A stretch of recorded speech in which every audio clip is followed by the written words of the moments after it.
Olá pessoal, eu sou Ara, este é o meu canal. Como vocês bem sabem, um canal sem canalice nem oportunismo. E nesse vídeo eu quero conversar com vocês sobre mulher na política. Lugar de mulher é onde ela quer ou ela quiser, não é mesmo?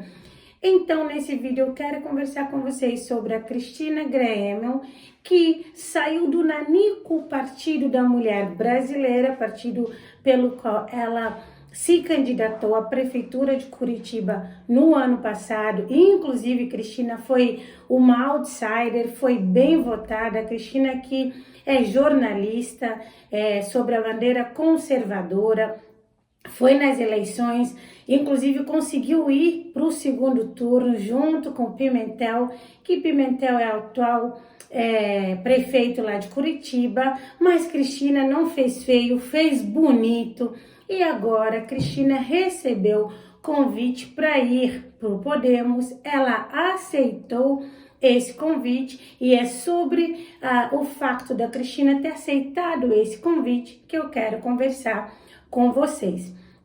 Cristina aceitou o convite para o Podemos, por óbvio, visando aí uma pré-candidatura ao Senado em 2026. Cristina está pretendendo, né, sua pré-candidatura ao Senado, mas política a gente sabe, tudo pode mudar. Até lá ela pode talvez acordar para ir como deputada federal, mas hoje nas negociações está posto que ela pretende o Senado. Mas a gente não pode esquecer que o Álvaro Dias, que já foi senador, ele é do Podemos, e inclusive Álvaro Dias, pessoal, quando ele leva o Sérgio Moro para o Podemos como afiliado político, ele não pensou que o Moro ia dar tipo uma rasteira nele, né? É público notório que Moro traiu o seu padrinho político e acabou meio que competindo aí e levou a melhor e conseguiu a vaga por Paraná ao Senado Federal, não é verdade?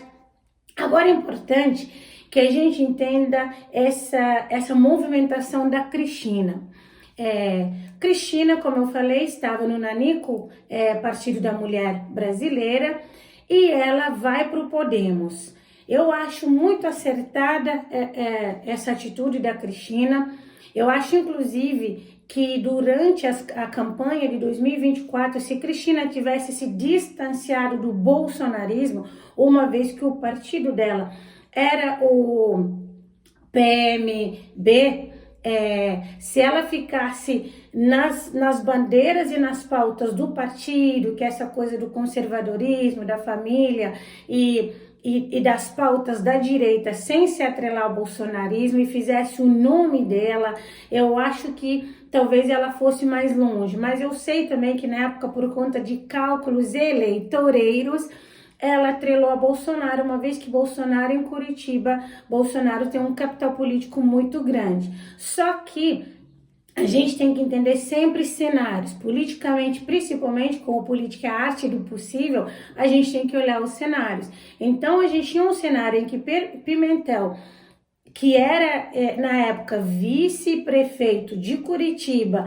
e do partido de Kassab, do PSD, e além disso ele tinha o apoio do próprio governador do Paraná, do Ratinho Júnior, que também é do PSD, a gente vê que a manobra de Cristina de se atrelar ao Bolsonaro e se apresentar como a candidata do Bolsonaro sem ter efetivamente o apoio público do Bolsonaro acabou prejudicando ela, porque aí é aquela coisa.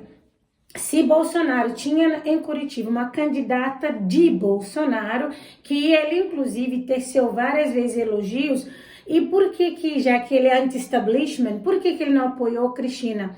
Bolsonaro apoiou o sistema, ele apoiou o Pimentel, não é verdade?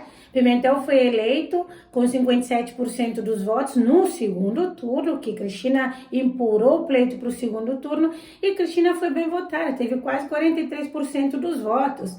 Então, às vezes, é isso que eu trago aqui, da gente insistir na renovação política e parar com essa coisa de bater continência todas as vezes por partidos políticos e para os caciques políticos. Eu sei que política é articulação política, a gente tem que estar atrelado e alinhado com as pautas, o estatuto do partido, mas eu acho que existem coisas que são inegociáveis. Então a gente tem que olhar, Cristina que inclusive representa muitas mulheres, a gente precisa de mulheres na política, mas não mulheres na política só por, entre aspas, cotas.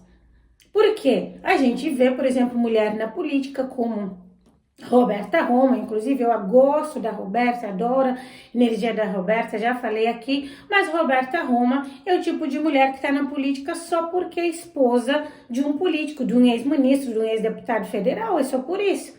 Roberta não entende de política, se a gente conversar com Roberta sobre lei eleitoral, sobre política, com certeza não entende. Provavelmente o mandato de Roberta, quem exerce é Roma e assessoria, não a Roberta. Então nós precisamos de mulheres na política sabendo o que estão fazendo, conhecendo a questão política, para que inclusive sejam protagonistas, que elas sejam players nesse sentido, porque todas as vezes da gente ter mulher na política atrás de vanguarda de homens, fica sempre naquela coisa da política antiga. E as mulheres precisam se unir nesse sentido, porque os homens eles sempre estão de mão dadas. Sempre, independente, principalmente quando envolve a questão do poder. As mulheres ficam se degladiando entre si, às vezes por homens por trás empurrando para essa briga, e os homens se mantêm no poder, e eles que dão migalhas para as mulheres, eles escolhem as mulheres que eles acham que dá para investir dinheiro e capital político, para que, na maioria das vezes, são as mulheres que eles consigam dominar. Nem sempre, mas na maioria das vezes. E as mulheres de direita, na minha opinião, tem que ter mais coragem, mais ousadia. Uma coisa que existe na mulher à esquerda, que inclusive admirável, é que elas entram na política desde antes, digamos assim, como militantes, entendem o estatuto do partido, entendem a contribuição que vão dar para o partido, depois entram buscando um cargo eletivo. Poucas mulheres na direita a gente vê que fez isso. A maioria das mulheres na direita que foram eleitas por conta do capital político de alguém. Maioria, principalmente a nível estadual e a nível federal, que a nível municipal é um pouco diferente, não é verdade? Que a mulher tem lá um serviço prestado, é conhecido, mas o que acontece a maioria das vezes é isso, inclusive a nível municipal, mas mais a gente vê isso, observa isso a nível estadual e a nível federal, que o que acontece que basicamente é isso. A mulher atrela a sua imagem a uma pessoa, geralmente um homem, com capital político para se eleger e se elege sem nenhum tipo de protagonismo. Quantas mulheres a nível municipal, estadual ou federal a gente vê com protagonismo político efetivamente? Poucas. E a gente vê que isso é algo que precisa ser melhorado. Tem muitos partidos que estão dando espaço para as mulheres. O Podemos, por exemplo, leva a Cristina, na minha opinião, valorizando o passe da Cristina. Mas, por outro lado, muitos partidos não dão esses passos.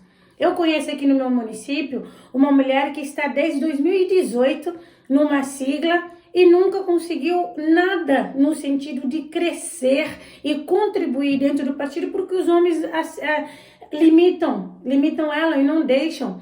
Para não falar que não conseguiu nada, para não ficar feio, na eleição passada, uns 3 meses antes do pleito, nomearam ela presidente da legenda municipal, mas sem nenhum tipo de gerência, não é escutada, enfim, é complicado. Então nós mulheres precisamos buscar nossos lugares na política com ousadia, com coragem, também fazer nossa parte para a gente entender como que funciona a política, direito eleitoral, para a gente também não ir de canalice, sabe? A gente está indo porque o fulano nos apoia. Para a gente entender que pautas, que bandeiras a gente vai defender e para que a gente faça isso de uma maneira ética. E quando a gente entra com verdade, as pessoas veem, o eleitor ele percebe. Então eu acho que Cristina acertadamente vai para o Podemos, lugar de mulher onde ela quiser, inclusive na política. E a gente vê que, por exemplo, uma diferença de postura. Cristina, que Bolsonaro não apoiou, pelo menos publicamente, como eu disse, apoiou o Pimentel por questões do fisiologismo político. Aí ela vai para o Podemos. Por outro lado, a Raíssa Soares, que inclusive fez campanha para Cristina, foi lá em Curitiba, havia aí informações do bastidores que Raíssa seria a secretária da Saúde de Curitiba. Então, Raíssa que foi para lá, inclusive enquanto ela estava em Curitiba, Eduardo fez aquele exposed da Raíssa, enfim, mostrando claramente que Bolsonaro e o seu clã e a sua família não queriam nenhum tipo de proximidade com a Raíssa, porque aquela exposição pública mostrou claramente que eles estavam de outro lado, no sentido de apoio à Raíssa, muito embora eles estejam atualmente no mesmo partido que a Raíssa, o PL. Então, num claro atitude de desmoralização pública da Raíssa, de, sinceramente, botar o passe da Raíssa lá abaixo, na minha opinião, inclusive, na tentativa de matar politicamente a Raíssa. E o que a Raíssa faz? Recebe o convite do PRTB, até agora, não, pelo menos aceitou o convite. Publicamente, a gente não vê ainda que já está chancelado, que está consumado essa aceitação. E a gente entende, porque inclusive eu fiz uma análise aqui, que é muito por conta dessa coisa ainda que Raíssa tem de subserviência ao bolsonarismo e à família Bolsonaro. Então nós queremos mulheres na política igual a Cristina. É a primeira vez que está entrando na política, mas preparada, conhecedora dos seus direitos, principalmente tendo a compreensão das suas pautas e das suas bandeiras e ir em direção desse objetivo para ajudar na governabilidade. O político sério, a sua intenção é ajudar na governabilidade, independentemente de ser municipal, estadual ou federal. Não é dever bater continência para caciques políticos. E nós, mulheres, precisamos apoiar mulheres na política. Precisamos, sim, entender que representatividade importa, mas importa principalmente para que a gente tenha nossas vozes ouvidas. Porque a cada um que a gente dá o voto, que nos representa lá no parlamento, representa aquilo que a gente precisa de melhoria. Então eu acho assim, eu fiquei muito feliz com essa notícia de que Cristina foi para o Podemos. Eu espero que, inclusive, ela até 2026, ela crie todo tipo de estratégias positivas para engajar mais mulheres na política de Curitiba, porque sim, precisamos de mais mulheres na política e não mulheres manipuladas por conta de frasezinha, sabe? Deus, Pátria, Família, Liberdade, não sei o que, não. Que efetivamente esteja alinhada com o propósito do partido, porque só assim a gente consegue fazer a renovação na política. E Cristina, que com certeza agora vai ser mais respeitada no meio político, porque a gente sabe que existe muita misoginia, muito machismo, e as caras respeitam as mulheres com mandato e as mulheres que têm algum cargo ou alguma relevância dentro do partido. Mas esse machismo dentro da política não é de hoje. Quem não lembra a frase inadequada de Lula quando falou, cadê as mulheres de grelo duro do PT? Tipo, vão para a batalha, mulheres, não vão lutar por mim. Ou seja, esse machismo na política existe, não existe de agora, mas nós mulheres podemos combater isso sem nós contra eles de maneira tóxica, com sabedoria, com inteligência, com preparo, com conhecimento técnico. Precisamos conhecer sobre a política, precisamos entender como que a engrenagem funciona para a gente não ser utilizada como massa de manobra desses homens caciques políticos. Vocês sabem, aqui é sem canalice nem oportunismo. Au revoir.